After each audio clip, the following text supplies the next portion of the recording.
Assalamualaikum warahmatullahi wabarakatuh. Salam sejahtera buat Warahmatullahi kita wabarakatuh. semua.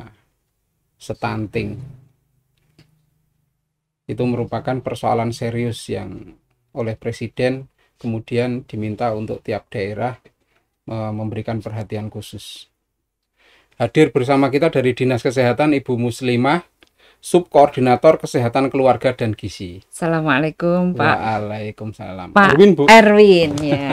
Sehat Ibu? Alhamdulillah sehat Pak Erwin. Alhamdulillah.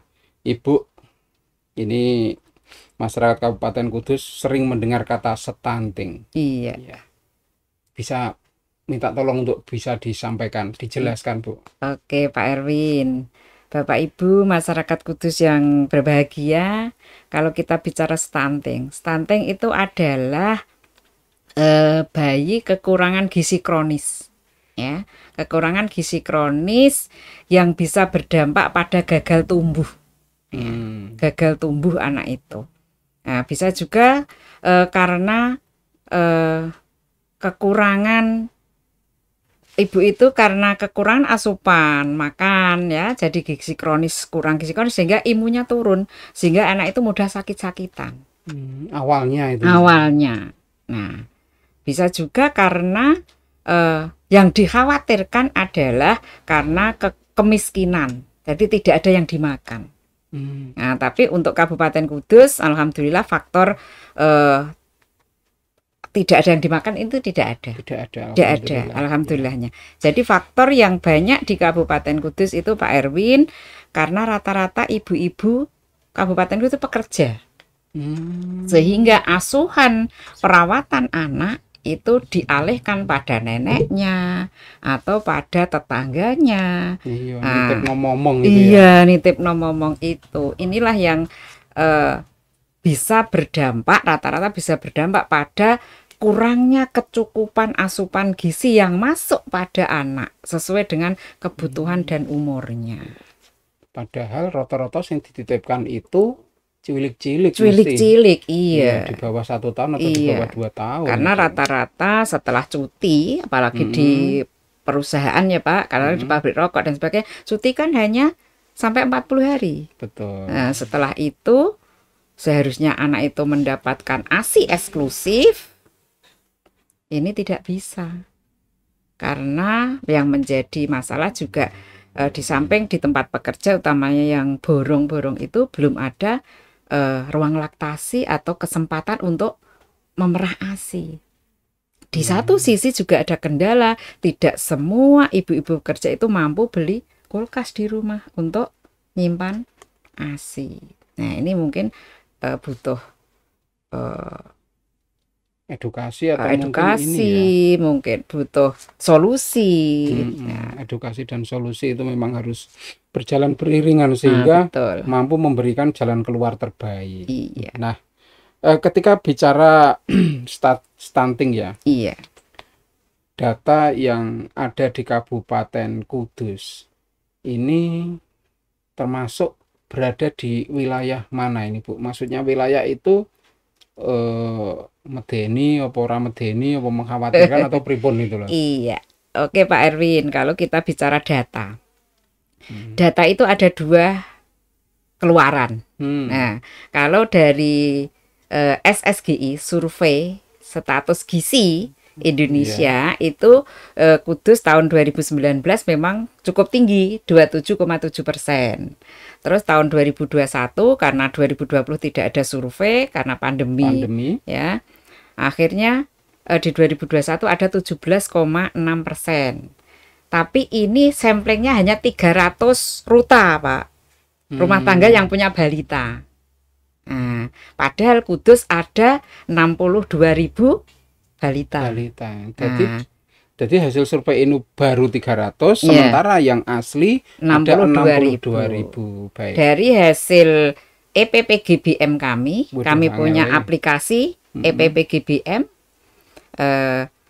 penimbangan gizi berbasis masyarakat ya, hasil itu ada data. Jadi itu by name, by address Pak, di EPPGBM itu kami hanya temukan data stunting di 2019 itu ada 8,9%, 2020 ada 4,7%, 2021 4,5%, 2022 di penimbangan Februari dengan bulan kemarin kemarin terakhir kami punya 4,3%. Jadi angkanya cenderung turun. Iya, dan memang jauh dari standar baik provinsi maupun nasional yang tahun 2024 adalah 14%. Lah 14% diambil dari 300, sementara dari kita sendiri ngambil dari 62.000 itu. Ya. Sementara diperoleh dan cenderung mengalami penurunan walaupun tetap di 4% ya. Iya, masih penurunan 4%. digital. Iya, kami juga tidak kok serta-merta berbangga ya kok 4%, tapi kita juga lakukan verifikasi Pak ke lapangan.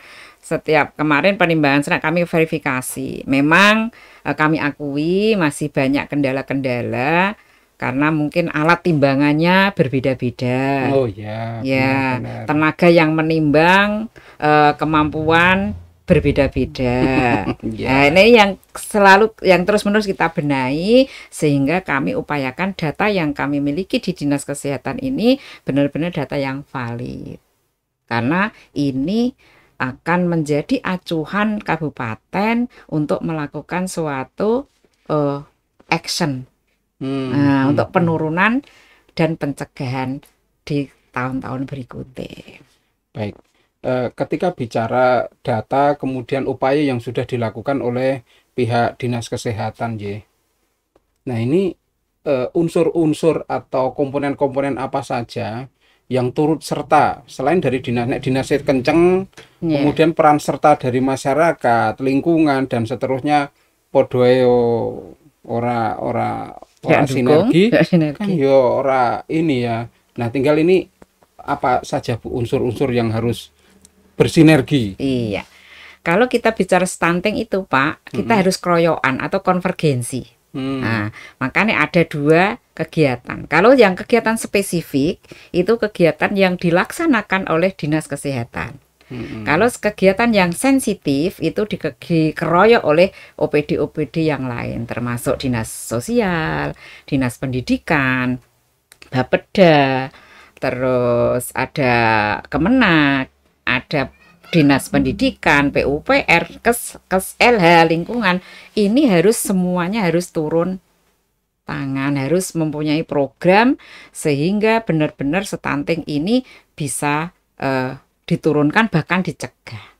Karena tadi stunting tidak hanya dari sisi gizi, tapi gizi kan ditunjuk dari faktor kemiskinan lah, lingkungan, apakah kalau anak itu berada di lingkungan yang buruk, ibu hamil berada di lingkungan yang buruk, misalnya limbahnya saja tidak ditata dengan baik, maka anak mudah sakit, mudah diare, mudah batuk pilek, sehingga padahal setiap dia sakit berat badannya pasti turun. Artinya memang ora iso dhewean ya. Tidak bisa Pak. Termasuk tadi pola asuh. Dia asuh siapa? Berarti Dinas Pendidikan, Kemenak, tanggung jawab orang tua, sadar bahwa saya ini menjadi ibu. Berarti saya tidak bisa serta-merta menyerahkan pola asuh itu pada orang lain. Tapi kita sudah siapkan. Misalnya ibu bekerja, oh saya pagi-pagi harus bangun membuat menu makan untuk anak saya. Nanti saya kasihkan pengasuhnya bahwa nanti makannya ini ya, yang sudah sesuai dengan kebutuhannya. Idealnya harusnya seperti artinya itu Pak ini, Erwin. Membangun kesadaran Betul. Membangun kesadaran sehingga semua bisa dilibatkan untuk mencapai sebuah tujuan. Toh tujuannya juga untuk kebaikan mereka pemilik balita. Karena TPN tujuan tadi generasi emas. Karena menurut prediksi BKKBN 4 tahun ke depan ini ada 20 juta kelahiran. Dan prediksinya 7 jutanya itu bisa jadi stunting kalau tidak dikawal mulai dari sekarang. Tahun berapa itu? 2000 4 tahun ke depan prediksinya BKKBN. Saya melihat yang depan ini loh, wis do kawin kan, do mana. Iya. Kan seperti itu prediksi Pak. Makanya harus kita cegah. Makanya BKKBN tuh kalau ada Pak Dinas Sosial di sini kan bisa bercerita tentang program yang lagi tren itu.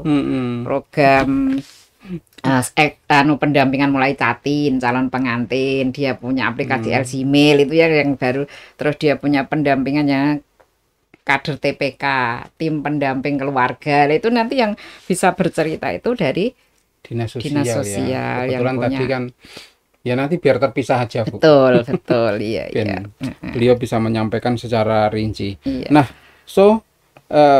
ketika bicara stunting ya, kemudian kita bicara antisipasi, preventif, aslinya ketika ibu hamil atau bayi kemudian lahir, itu apakah bisa ketahuan ini kita kok koyo meh ada tanda-tanda gitu ya, gitu nampak enggak Bu? Oh, Itu? nampak. Kita punya di Dinas Kesehatan, khususnya di Kesehatan Keluarga dan Gizi yang Mm-mm. kami ampu, Pak, itu ada yang namanya program Continuum of Care.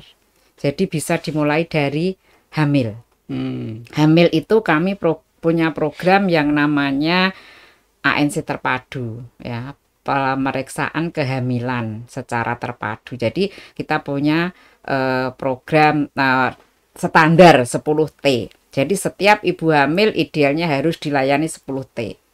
Nah, ini sudah kita upayakan di setiap, baik di puskesmas, rumah sakit, di praktek mandiri bidan, praktek mandiri dokter. Jadi Posyandu itu ya juga ya. ya, kalau memang di situ melayani. Hmm. Tapi di situ ada dilakukan pemeriksaan pengukuran tinggi badan, berat badan. Kalau tinggi badannya kurang dari 145 perempuan itu resiko dia ada panggul sempit. Nah, ini sudah harus antisipasi nanti kalau persalinannya. Kalau berat badan kurang dari 45, dia itu kemungkinan dia kek, atau lingkar lengannya kurang dari 23 cm itu kek, kurang energi kronis pada ibunya. Kurang Kalau energi pada saat kronis. hamil tidak dipacu dengan pemberian makanan tambahan, maka bayi ini akan berat badannya kurang dari 2,5 kilo pada saat lahir. Ini resiko stunting. Atau ibunya dengan anemia misalnya. Hmm. Nah, itu pada saat periksa hamil sudah dicek HB-nya, kadar HB-nya. Kalau kadar HB ibu hamil kurang dari 12 gram persen, dia anemi. Kalau dia anemi, berarti aliran darah ibu menjadi letih lesu, asupan gizinya kurang, juga berpengaruh pada janinnya. Pada saat melahirkan, resiko terjadinya perdarahan. Kalau perdarahan tidak diatasi, resiko terjadi kematian pada ibunya. Jadi permasalahan banyak sekali. Wah, Itu baru dari itu. ya. Ini Itu nih dari yang berat badan. jomblo-jomblo ini Ya. Indonesia milih kan ya rada piye gitu Ya. loh. Mau diperhatiin mulak nek ngantek menteleng oleh ngewase. Belum lagi nanti kalau Muslimah. 4T, Pak.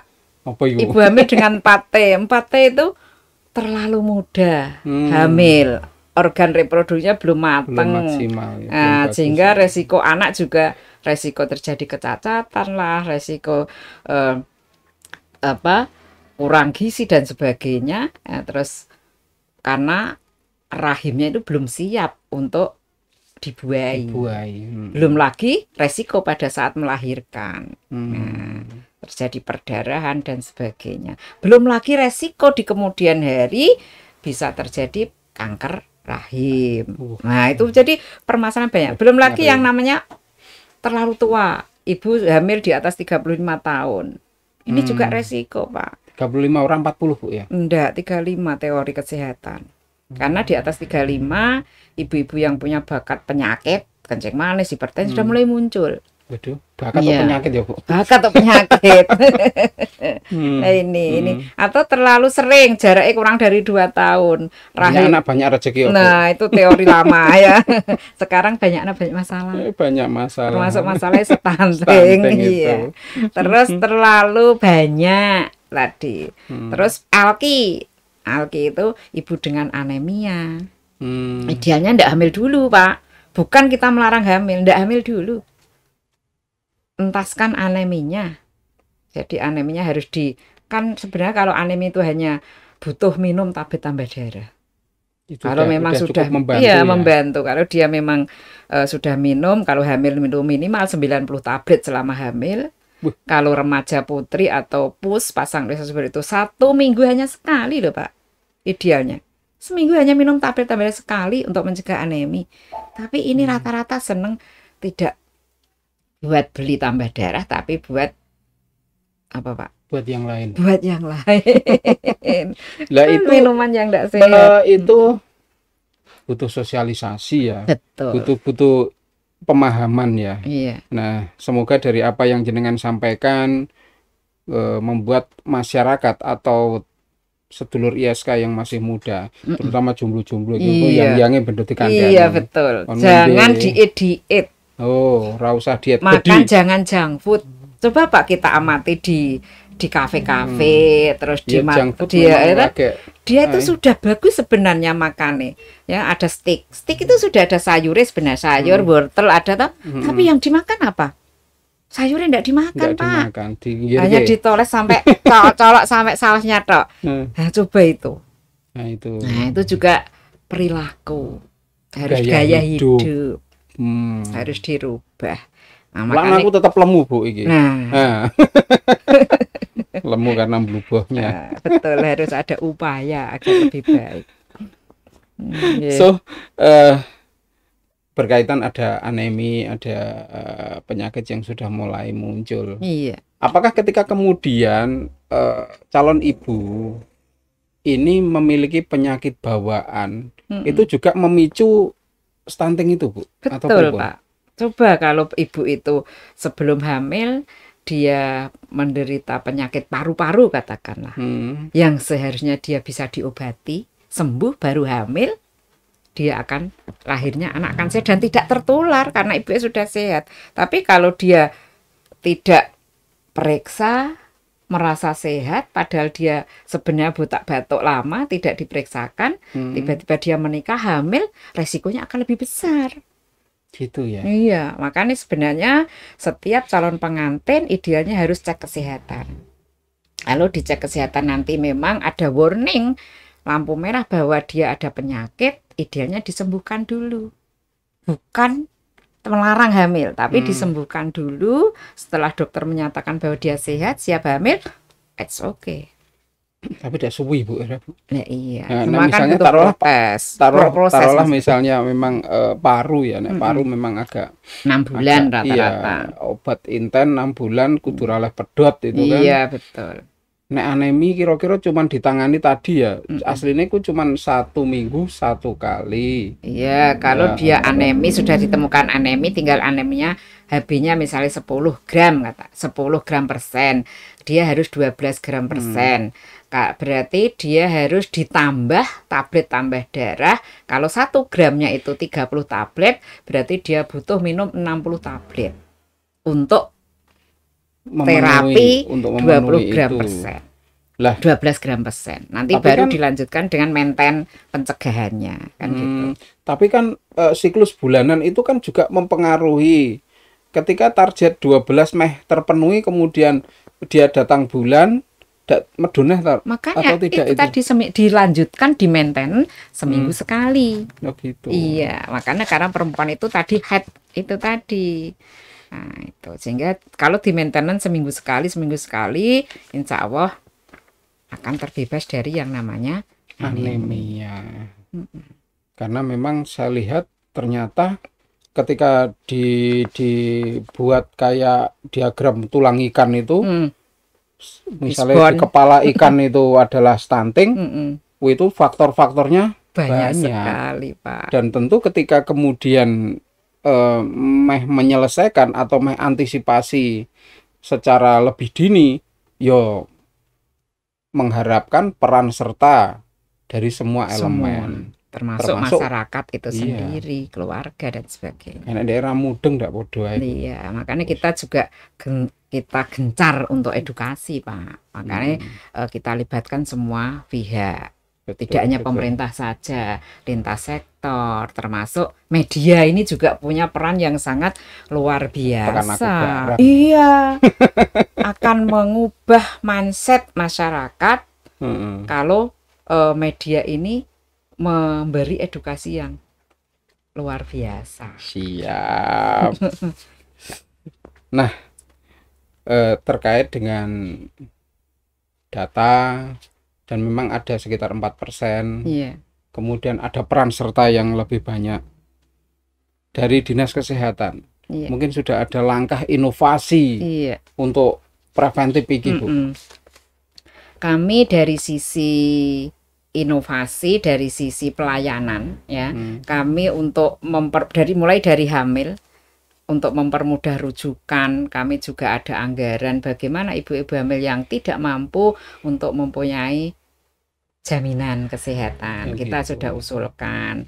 Terus kita pantau ibu hamil resiko tingginya melalui kader bidan desa. Terus kita akses untuk pelayanan kita permudah, rujukan dan sebagainya kita pantau terus. Kita punya inovasi Sibulan, Pak. Aplikasi kami Sibulan. Apa itu? Selamatkan ibu dan anak Sibulan. Selamatkan ibu dan anak bisa diunduh gitu ya? Bisa diunduh, Pak. Untuk semua tenaga kesehatan. Iya. Jadi ada Sibulan, ada info bundaku. Kami juga ada info bundaku yang bisa diakses oleh semua ibu hamil untuk mendapatkan informasi-informasi tentang kesehatan selama hamil, mulai dari hamil, bersalin, nifas, sampai anaknya 2 tahun. Itu gratis. Bisa diunduh, Pak. Nanti kami kasih linknya, Pak ya. Ya, siap. Oke. Artinya tentu upaya sudah dilakukan oleh terus ada kelas ibu hamil, Pak, ada kelas stunting, ada kipas. Apa iku neh kipas? Kelas ibu pengasuh anak. Jadi yang sing didokoki bocah-bocah kuwi mau. Iya, itu diedukasi. Itu juga upaya, Pak. Nek grup-grup WA gitu ya. Langsung ketemu. Oh, langsung ketemu. Nek grup WA kan kadang diliwati tok terus dihapus. Iya, betul. Langsung ketemu, Pak. Ketemu ibu-ibu hamilnya, petugasnya ada bidan desa, ada ahli gizi, kadang juga dokternya ikut memeriksa anaknya. Terus kita kasih PMT, Pak, pemberi makanan tambahan. Kacang hijau atau apa? Enggak, itu kacang hijau itu kan PMT zaman dulu. Oh, zaman cilianku itu. Iya, sekarang. Lu posyandu seneng bareng untuk berkacang hijau. Iya, sekarang harus sesuai dengan kandungan gizinya, gizi yang seimbang untuk. Tapi aku tadi semene gedene, Bu. Dadi cilik-cilik orang melu posyandu. Ya, berarti tidak pernah stunting dengan gizinya bagus terus. Nah, harapannya semua generasi nanti seperti Pak Erwin kan gitu. Iya. Ini mergo gagal diet, Bu. Oh gitu.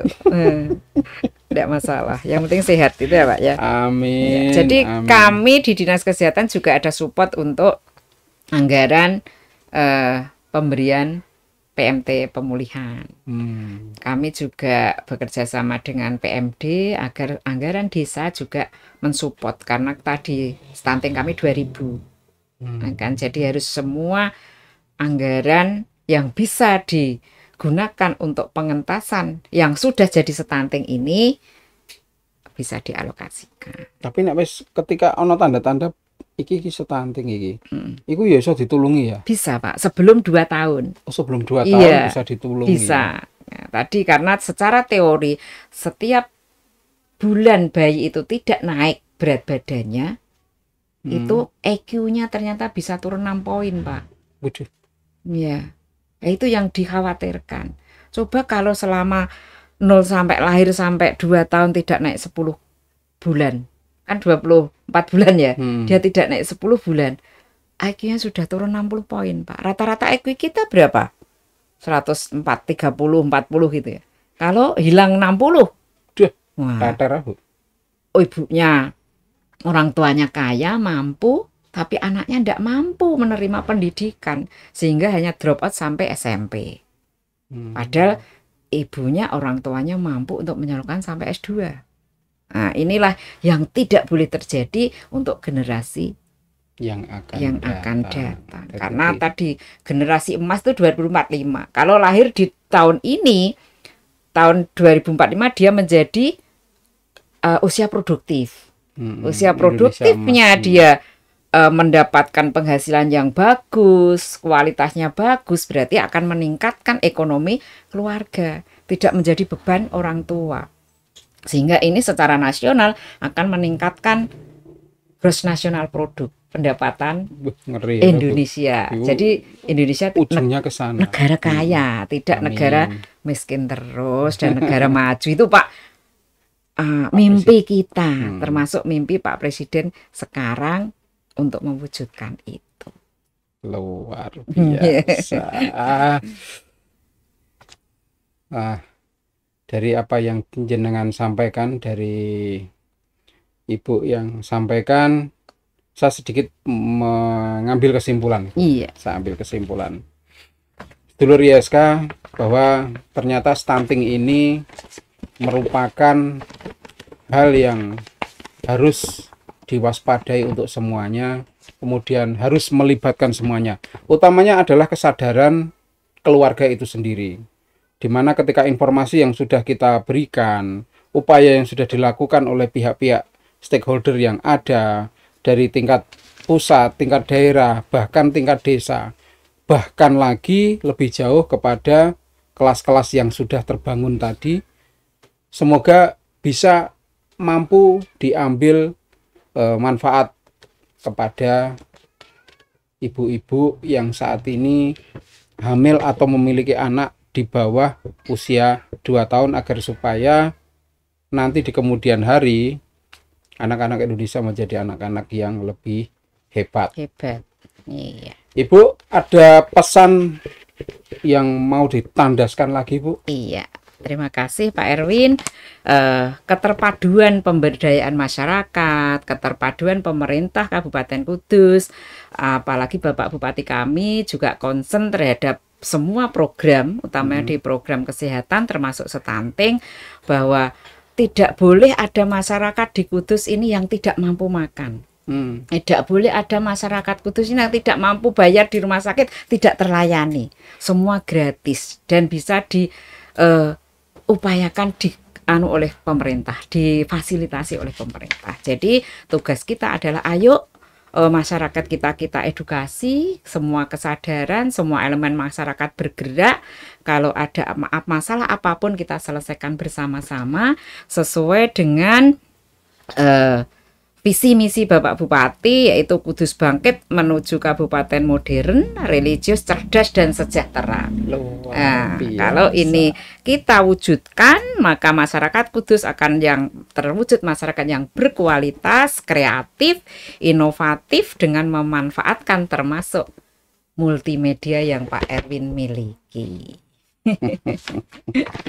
Ibu Muslimah dari Dinas Kesehatan Kabupaten Kudus, terima kasih waktunya. Sama-sama. Semoga dengan waktu yang terbatas ini mampu memberikan edukasi, mampu memberikan manfaat, dan kemudian bisa menjadikan bangsa Indonesia mulai dari Kabupaten Kudus menjadi bangsa yang besar di kemudian hari. Terima kasih, amin Iya. Pak Erwin. Itu cita-cita kita semua. Siap. Sukses terus untuk Kudus, untuk ISK, dan Siap. untuk kita semuanya. Siap. Assalamualaikum warahmatullahi Waalaikumsalam wabarakatuh. warahmatullahi wabarakatuh.